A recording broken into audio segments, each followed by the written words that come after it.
but that was a very well done ceremony, and I appreciate all of y'all that showed up for that. Mark Walker mentioned the Vietnamese American War Memorial in Brook Run Park.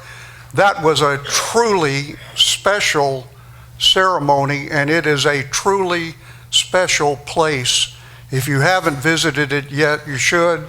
If you have, go back and visit it again, because it's just a good thing to do. We have participated in a couple of We Care Veterans Resource Fairs, one up in Rome and one up in Cobb County last weekend. And you know, that's always a fun thing to do, and thanks to all of the people from here that volunteered to make that happen. We have had 12 monthly membership meetings with some really good guest speakers, including Colonel John Thompson, who was the Air Mission Commander on the Bin Laden raid, Eva Whitfield, who was a little 2-year-old Vietnamese refugee that was on the last C-130 that got out of Saigon in 1975. We've had the members of the Vietnamese American community that gave us a great meal, and they're probably going to do that again this year too if we can swing it. And we had several really great speeches from our EVP Clyde Romero, who is honchoing the meeting today. Most of you attended the briefing he did on Operation Lamson 719. He is presenting that same briefing this Friday at Fort Novosel. Most of us know it as Rucker, but he is presenting it to the aviation school there. And this is, yeah. You know, you can remember what a compelling briefing that was, partly because Clyde happens to be a survivor of that operation. And it was a pretty hairy op for helicopter people. Foundation activities. We produced and distributed the Truths and Myths About the Vietnam War video. And that, yes. And we're still pushing that really hard. It's a 47-minute video. We get compliments on it all the time from all kinds of email. People see it, and it basically tells, well, it says the truths about our war. We have increased the number of schools that are doing our veterans scholarships, and we're continuing to work on that. And if you have any spare change and feel like you want to contribute to something really good, please, you can go up on the website and contribute to our scholarship program. And we are still currently negotiating with the Atlanta History Center to do perpetual care for the 29 memorials that we have throughout the Atlanta metro area. Yes, sir? You might want to mention that the video is going to be on Georgia PBS on Veterans Day. Got it. Thank you, sir. I appreciate that. Yes, John? Ed Etel, missed a line in there. You missed a line on the screen. Oh, I did? Oh, Yeah, Ed Etel. dadgummit. I'm going to have to learn to read better. Thank you. Okay, so two things. One is Ed Edels, stand up. Ed was our inductee this year into the Georgia Military Veterans Hall of Fame. It's a heck of an honor, and we're really proud that he was accorded that honor. And what was the thing that you wanted me to do? PBS. PBS, yes. On Veterans Day, on PBS Channel 30, there's 2 PBS channels in Atlanta, 8 and 30. PBS 30 is going to be running our video, Truths and Myths of the Vietnam War, at 5 o'clock. Or for those in, yes, sir? Channel 8 at 30. GPB. It's Channel 8? Okay, my bad. Try them both. Oh, because, okay, yeah, it doesn't matter. Anyway, also, please, when you watch that, and if you don't watch it, set your TV to where they'll catch it, they'll think you're watching it. And if you want to do comments, it's ask@pbs.com. PBB? GPB.com. That's golfpapabravo.com. Anyway, what we're trying to do is we're trying to get all of the public broadcasting stations in the country to show that video. And one of the things that they look at is stuff that was a big hit on other PBS or public broadcasting stations. So if you do, well, hopefully you'll watch it, but for sure set your TV on it so that whoever monitors TVs picks that up. And if you want to make a good comment about it, that would be good too. So thank you so much for that. Yes, sir. This week we got a new member from Denver, Colorado as a result of the video. Really? Okay, so we got a new member from Denver, Colorado. He's going to have a hard time making the meetings. I warned you. Okay, thank you. Well, that's super. That's super. And I see we've got another guest here that I didn't know was here. Trami, welcome. This is Trami Nguyen. She is the president of the Georgia Vietnam America Society Club Group, Vietnamese American Community. You know, I'm an aviator. What can I tell you? So, but anyway, it's good to see you, Trami. Thank you so much. Okay, so the other thing that I did when I was looking for things to brag about the AVVBA on, I went back to our thing that we did for the 40th anniversary, and this lists the stuff that we have done as a group over the last 40 plus years now, I guess 42. So one, we promoted a positive image of the Vietnam veteran, and that was the original reason that the group was formed, because we were seeing a lot of people wandering around the streets wearing their fatigues and, you know, that kind of thing, and being, anyway, so we wanted to promote a positive image that there were people who lived through that war, came back home, took their uniform off or left it on, and succeeded in whatever it was that they wanted to do, and were good citizens. And that's what we wanted to portray, and we did. We've dedicated 29 memorials honoring Vietnam War KIA throughout the Atlanta, actually throughout North Georgia. We have partnered with the USO. Mary Lou, thank you very much, and Max, and Steve, since 2005, supporting the troops transiting the Atlanta airport. And a lot of us volunteer down there twice a month to do that. And if you want to do that, contact Steve Presser. Raise your hand, Steve. And Steve can, yes. And there's some really good hot dogs and stuff down there too for the aviators. All right, we established a veteran scholarship program in 2015, and that is continuing to grow. We are now working with various higher education institutions to set up endowed funds so that veterans that come along after us will benefit from that long after we're all gone. So this is a wonderful program. We've developed a partnership with the Atlanta History Center that helped to capture the true experience of our experience in Vietnam. And we also did a 4-hour Vietnam War symposium, which was really well done. And we have an extensive, they had an extensive Vietnam War exhibit, and we are also neck deep in the oral history program for veterans, both Vietnam and other wars. So a number of our people are interviewers, and we're really proud to participate in that program.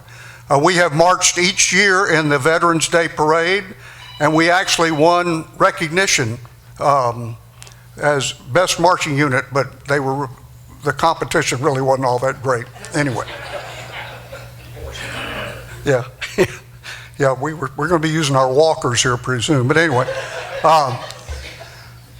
we participated in the Georgia Vietnam Veterans Day ceremonies at the Georgia State Capitol in 2014. We published 2 books of Vietnam War experiences written by us. Mine all starts out with "Once Upon a Time." I don't know what. Anyway. We have operated a speakers bureau that sends members to high schools, colleges, and civic groups. And we have participated in numerous civic projects and activities to honor veterans and to raise money for veterans' causes. So give yourselves a hand.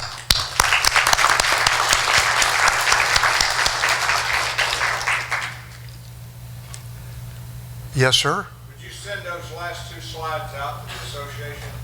We can use those to recruit with and talk about our association. Oh, okay. All right. I can do that. All right. So where's John Butler? John, would you, John, our chairman emeritus, is going to conduct the elections for our directors.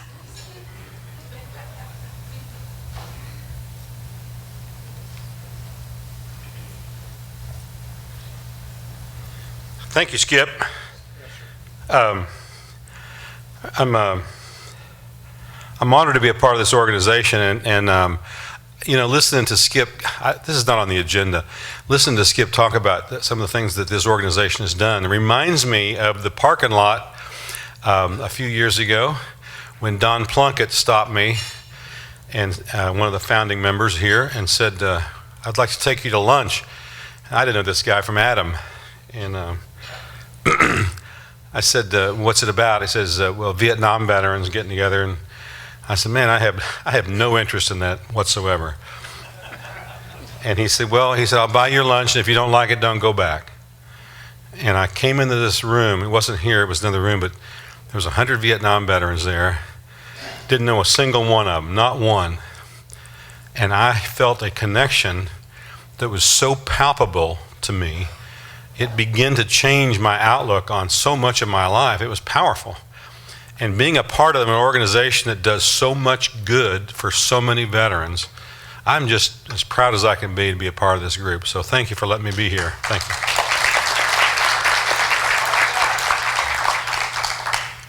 So I want to just briefly remind you all, some of you may be hearing this for the first time, but mostly not, but it'd be a good reminder, I think, of how we're structured and why we're structured the way we are and how that works.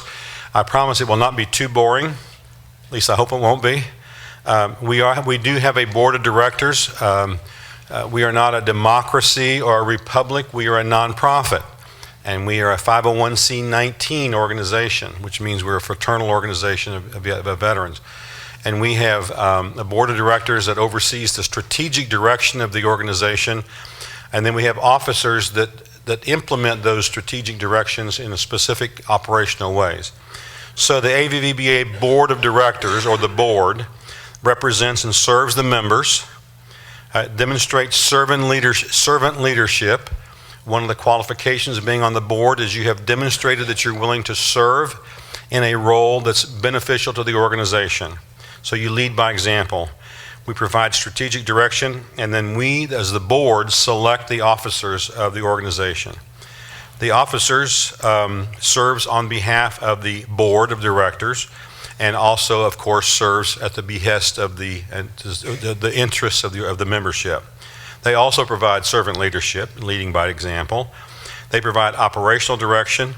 They are elected or re-elected every year. Typically, the officers are elected in one-year terms, and many of them renew. The EVP, the president, and the chairman ultimately serve 2-year terms typically. So the current officers today are the President, Art Katz, EVP Clyde Romero, VP Secretary Norm Zoller, Treasurer Bruce Avery, Membership Mike Hamer, Webmaster John Bird, when he's not out of the country, when he's in the country, Quartermaster Rick Leak, and Historian Jeff Hoffman. So they do a great job. We can give them a hand if you like. The Board of Directors serves, there are typically, the structure, organizational structure says we can have as few as 3 and as many as 21 members of the Board of Directors per the bylaws. We currently have 13 board members, plus the chairman and the chairman emeritus. There are 3 classes, with staggered 3-year terms. So you come on for 3 years, and every year, a third, one of the classes rotates off, approximately a third per year. As one class rotates off, a new class starts up. It is okay, and we've done this more than once, to re-elect existing officers if they want to and if it works well and all that. So it's elected by the membership. That's why we're here today. Current Board of Directors is Chairman Skip Bell, Chairman Emeritus John Butler. I've heard of him. Foundation Chairman Ham Henson. He's also an ex officio member of the board, attends the meetings. And then the class of 2024, Dave Ely, Milton Jones, David McDonald, or Coach McDonald, we lovingly refer to him, Bill Miller, and Jay Pryor. Class of 2025, Bob Hopkins, Kerry King, Rich Moshagian, Glenn Carr. Where is Glenn? He's here. There you are. Grandpa. You didn't come to see me today. I'm really offended, but that's all right. Class of 2026, Chuck Bayless, Ray Collins, Jim Crawford, John Galt, and Steve Presser. That's the current board that will, their term ends actually today. The process is that the bylaws, according to the bylaws, the chairman, Skip Bell, appoints a nominating committee. Typically, the chairman, the president, ex officio, the chairman emeritus, and 1 or 2 other board members, typically, but it can be whatever he wants. Committee reviews and receives and reviews and then vets the candidates based on the criteria, fairly open criteria, but guidelines, like I talked about earlier, that are submitted by the members. The membership then elects the Board of Directors. And then the Board of Directors, after the meeting, meets and elects the officers for the next year.